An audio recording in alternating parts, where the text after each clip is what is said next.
Endless Hustle presented by the Movie Trivia Schmodown. The Movie Trivia Schmodown is the ultimate mental sport for the movie fanatic. Intense movie trivia with the flair of pro wrestling. Championship matches, competing factions. MTS has the best competitors in the world. This isn't your parents' game show. The end of the season finale is the Schmodown Spectacular 6. All of the championships on the line and all of the greats play here. This isn't bar trivia. This is the Movie Trivia Schmodown. All right, we got a great day on the Endless Hustle, although the man has better hair than I do. So strike one against you, Sung Kang, but love you on Fast and the Furious. Obviously, Power was one of my favorite shows, and you got a brand new movie out called Snakehead. Congratulations. You're awesome, man. You're awesome in anything you do. I got to tell you that. Oh, thank you, Arthur. Thank you so much. Let's start with this new movie. What's everybody getting? Tell me all about it. Well, this is a project that is the true definition of a passion project. Evan and we've known each other for over, I think it's close to 20 years now, and little brother basically. And, he's had this dream of being a filmmaker, and I've been able to live with him and live on this journey. It's the true definition of the indie spirit, Arthur. So I think people are going to get. First of all, there's so much sincerity and heart to this. Without that is our only currency, really. In movies like this, without the passion, we have no shot. So I'm excited for people to see this because every moment of it is sincere to the filmmaker. And everything shouldn't have happened, Arthur, but somehow we're here. Like, it took 4 years to make this movie happen, right? Like, come on, this is crazy. The fact that you even want to talk about it, we keep pinching ourselves. It's like, we thought this movie was done. Like, nobody cared. It's such a long journey, right? So it's a complete, to me, this is like the Hollywood dream come true, Arthur. The fact that I'm talking to somebody that actually cares, So Isn't awesome. it amazing? People have no idea how hard it is to get anything made in this business. It's like, it doesn't, unless you're The Rock or like Vin Diesel or someone, it's like getting a small project off the ground is just near to impossible. Sure is. Yeah. So obviously filming something like this, a smaller indie versus what you're used to with the gajillion-dollar budgets of the Fast and the Furious, and obviously Power had a monster budget. How different is it doing a smaller project versus a bigger project? The process is exactly the same. The films are made in three parts: the writing, and then the production of it, and then an editing. So actually, like, pragmatics of the process is actually the same. The only difference is, like you said, it's $1 jillion compared to no money, right? And but sometimes that's even better because less is more. When you have and those type of obstacles, when you have less, it forces the director and all the creatives to come up with better, to come up with ideas to figure it out, right? So I think it forces one to be more creative, forces one to be more fluid, right? And forces one to find ways to convey the story without spending money. So the only difference, Arthur, is that money affords time, and it doesn't hurt that you have hot coffee opposed to 2-day-old coffee. But movies are short, there's like 3 months of your time, and who cares? When I hear an actor complain about something, I totally don't understand. They're like, somebody's, even though the food's a little stale, someone's actually bringing it to you. You didn't have to cook it, you didn't have to buy it. Come on, man, it's free food, and it's only for a few months, right? And then we get to play pretend, someone's feeding us, right? So it all works out.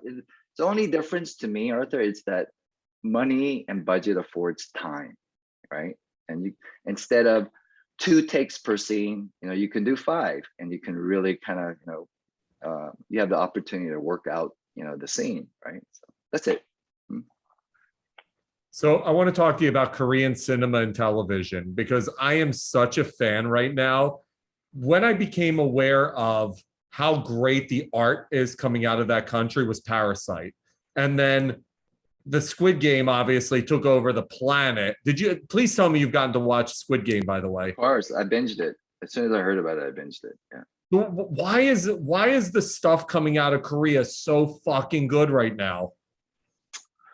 Well, that's a great question. I mean, my theory is that a lot of these filmmakers now, and a lot of them have trained, in America. They went to NYU, AFI, UCLA, so the sensibility is very, like the storytelling aspect of it is very, it's very familiar. It's similar to, the Hollywood styles, the 3 act structures, they worry about, performance first and story, right? Story and then, and performance.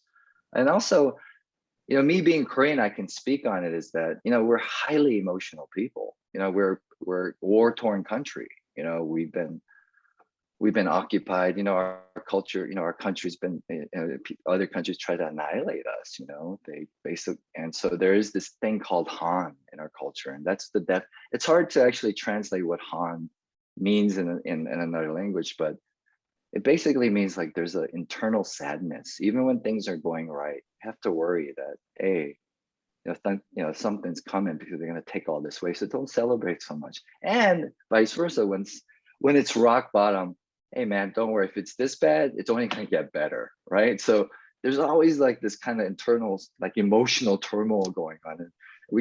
And Koreans call each other hot pots, right? Like pressure cookers, because we get excited and and everything's like kimchi, like a kimchi stew, and it's sizzling and all these spices, and we're going, and then as soon as you turn it off, everything just gets cold, So like we're super passionate people, and I think it's slowly translating over, within cinema, and then with the streaming, it becomes a global audience, and the stories are all relatable. It doesn't matter what language you speak or where you're from.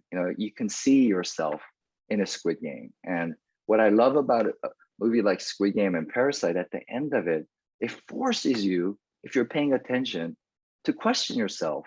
And for me, Squid Game has propelled me to be a better person and have a different perspective, right? And things that I can relate with. And I think that's why a part of it is like it's become so accessible and digestible to everybody, So yeah. If we threw the Fast and the Furious characters into Squid Game, who do you think survives, if any?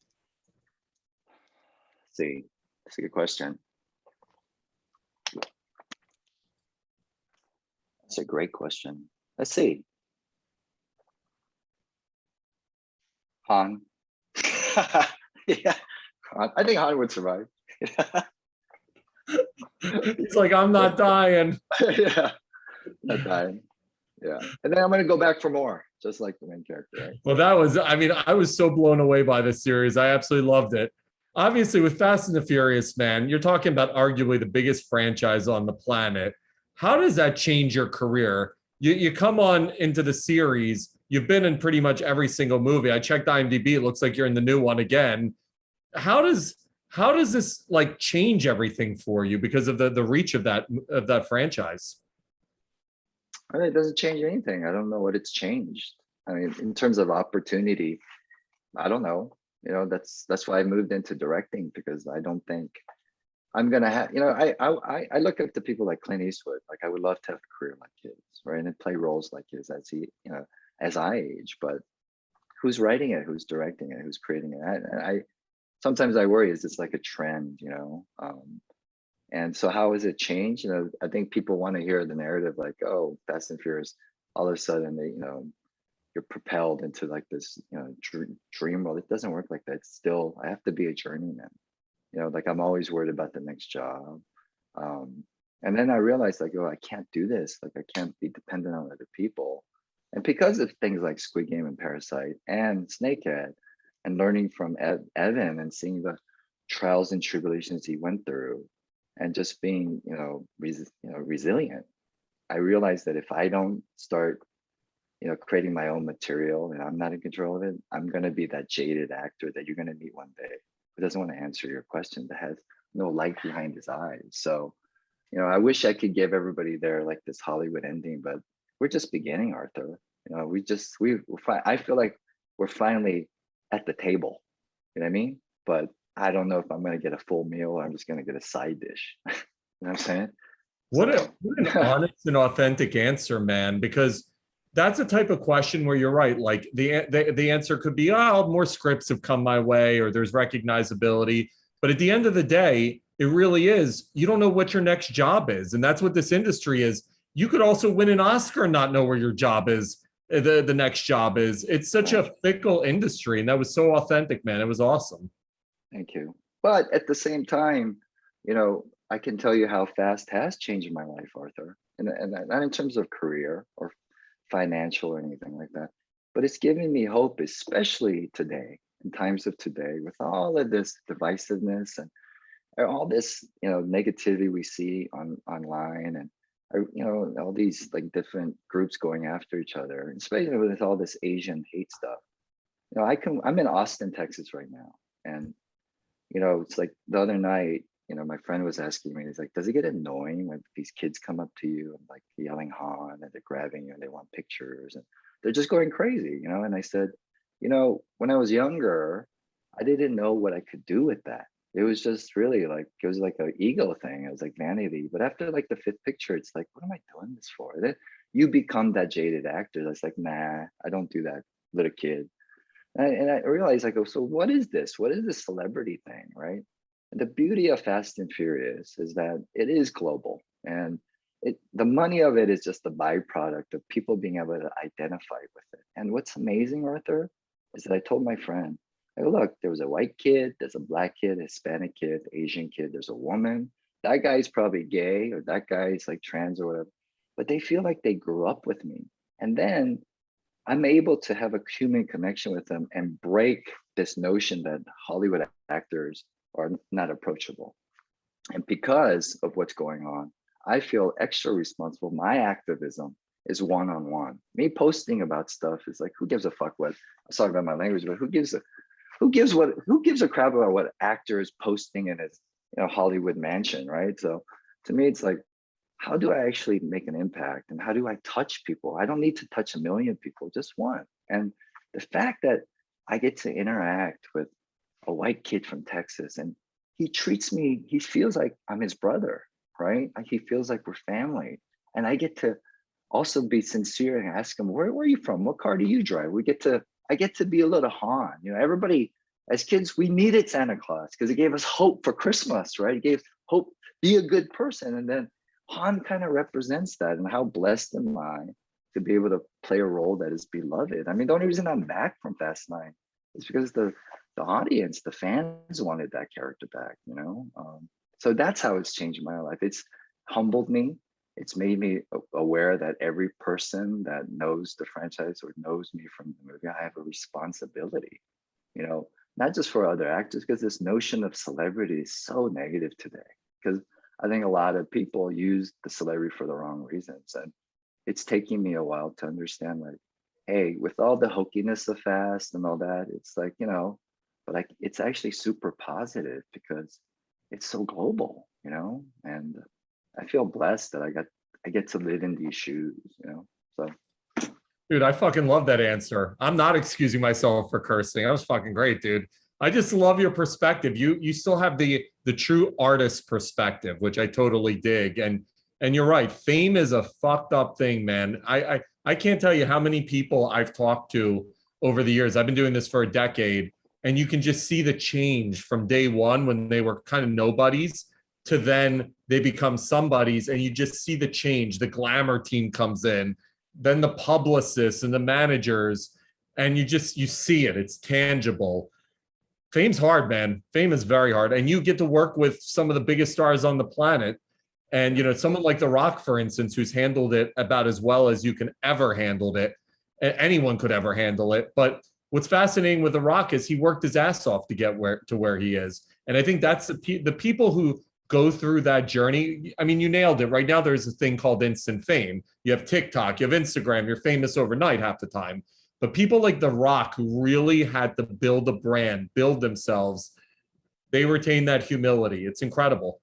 That's right. And I mean, to echo, what you were talking about with Dwayne, there was a time when I was kind of trying to understand this idea of fame, and how do you handle that fame when people, bum rush you, they're asking you for all these pictures, or they're invading your private space. And, and I told them, I said, I don't think I want to do this anymore. Like, I don't